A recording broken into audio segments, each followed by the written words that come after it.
சில நொடி நானும் சுவாசிக்கவில்லை. கடவுள் பார்த்த பக்தன் போலே கையும் காலும் ஓடவில்லை.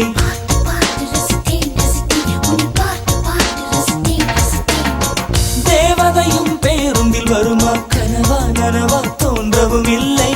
நல்ல வேளை சிறகுகள் இல்லை, நானும் அதனால் நம்பவில்லை.